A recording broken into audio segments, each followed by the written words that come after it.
Я купил чугунную отопительно-варочную печь Камин Бавария со встроенным змеевиком для водяного отопления. И сейчас буду к ней монтировать дымоход. Площадка, на которой стоит печка, приподнята над общим уровнем будущего пола на 25 сантиметров и покрыта листом оцинкованной жести для пожаробезопасности. Сзади у печи есть съемный выходной патрубок из чугуна. Он был посажен на термоустойчивый герметик, но он был не совсем точно отлит. Жестяная труба на него не садилась, поэтому его пришлось немножко подточить болгаркой. И сейчас я установлю его на герметик снова. На очищенную от старого герметика поверхность патрубка, прилегающую к печи, наносим новый слой герметика и ставим патрубок на место. И как следует его прикручиваем. Все, патрубок стоит на месте. К нему будем крепить дымовую трубу, дымоход. К чугунному патрубку крепится вот такой тройник из нержавейки. На этот конец цепляется труба. С нижнего конца есть такой патрубочек для слива конденсата. Эта часть для слива конденсата, она съемная. Аккуратненько снимаем пленочку, тройник из нержавейки, и он закрыт этой пленочкой транспортировочной. Вот, теперь можно это дело монтировать. Теперь наносим герметик на внутреннюю поверхность этого тройника. Герметик, кстати, по инструкции должен быть прогрет в течение 12 часов и температуре 20 градусов, что и было сделано. На входную часть тройника одет вот такой хомутик, для того, чтобы можно было зажать крепко этот тройник. И одеваем тройник на чугунный патрубок, который я перед этим закрепил крепко-крепко. И теперь надо его закрутить хомутом. Крепко-накрепко.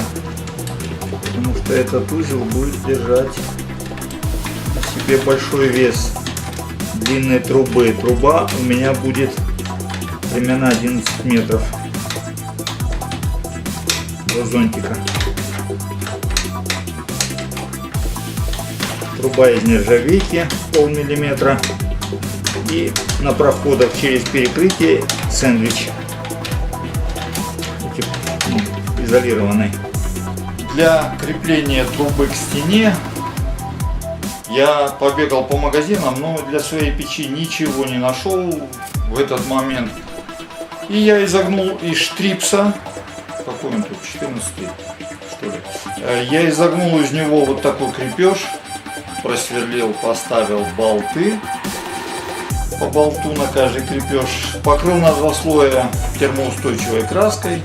Крепеж готов бесплатно. И вот сейчас я его буду крепить к стене. Перфоратором в стене делаем 2 аккуратненьких отверстия. Как всегда бывает, надо было сделать отверстие до установки тройника. Ну ничего, несколько раз сделаем. Плотненько забиваем туда 2 деревянных чопика. Сейчас больше используют пластиковые вставки. Я как-то привык к дереву. И за пластиковыми надо еще идти в магазин. Когда-то так кино снимать, да? И при помощи 2 саморезов на 50 надежно закрепляем эту штуку.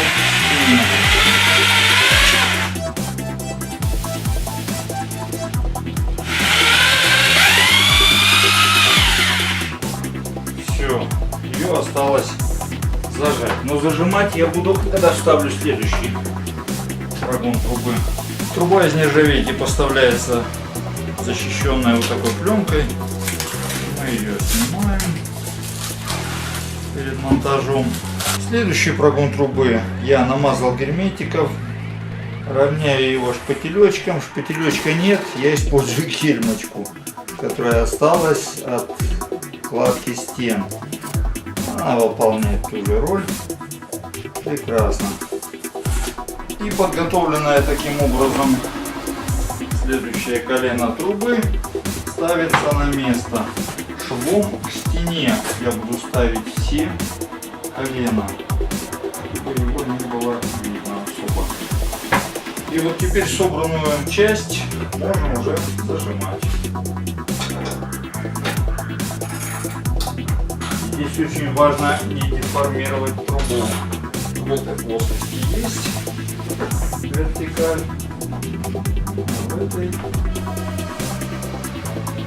чуть-чуть, но это следующим крепежом она подправится. Следующим узлом будет задвижка трубы, которую я сейчас тоже намажу герметиком и поставлю на то, что уже сделал. И его осталось вставить тоже швом к стене.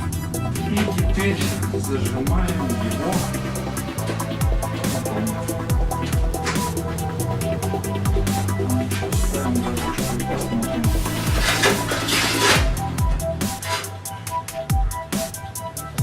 Так. Да. Затем ставлю еще одно, последнее, одностенное тонкое колено, смазанное герметиком, и опять же зажимаю его кнутом. Готово. И вот здесь я сделаю еще одно крепление к стене, чтобы было совсем хорошо. Теперь я ставлю старт. То есть это элемент, который обеспечивает переход с одностенной нержавеющей трубы на сэндвич, который необходим для прохода перекрытия между этажами.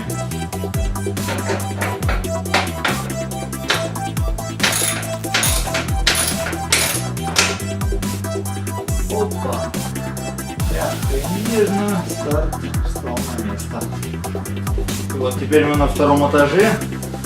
И сверху на этот самый старт ставим трубу сэндвич диаметром 230. Все. Теперь все стало как надо.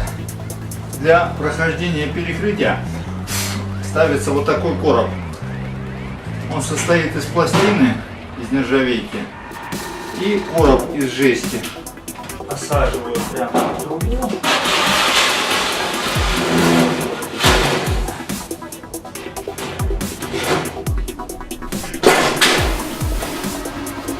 К лагам на потолке первого этажа я прикрепил планочки. Но это некая имитация будущего потолка, на которых и лежит этот короб. Сейчас я его прихвачу двумя саморезиками, и можно наращивать трубу далее. Вот эта крышечка одевается сверху на трубу.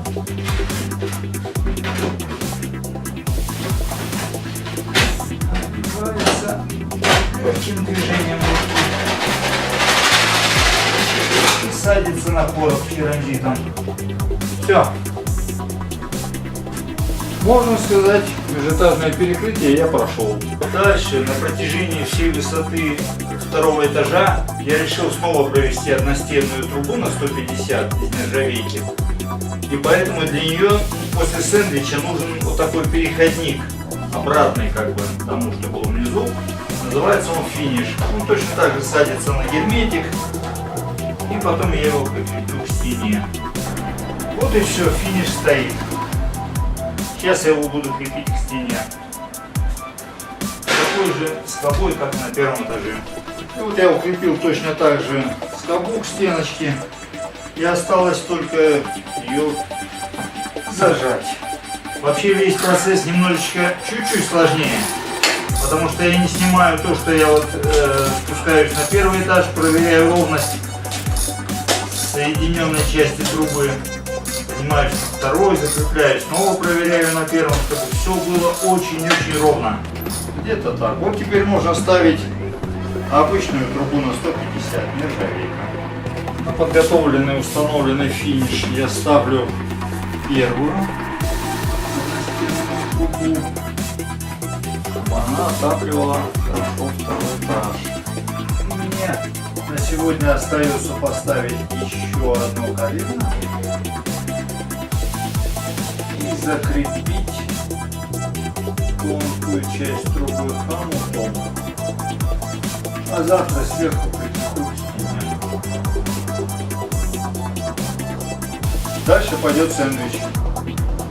И сейчас снова ставлю старт, потому что дальше я поставил покрытие второго этажа и через чердак пойдет снова сэндвич. Вот и все. Дальше пойдет перекрытие завтра. Перекрытие второго этажа и чердак с сэндвичем пройдусь.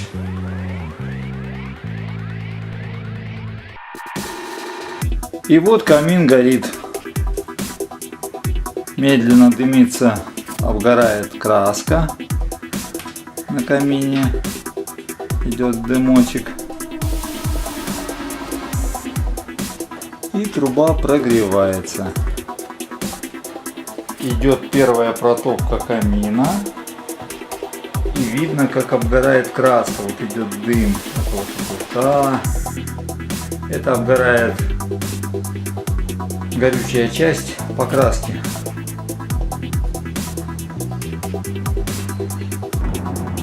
И в перекрытии второго этажа, через перекрытие второго этажа, через короб, я вывел уже сэндвич трубу через чердак, соединив на герметике, на шурупиках, на саморезах и соединив хомутами, я вывел ее до уровня гидроизоляции.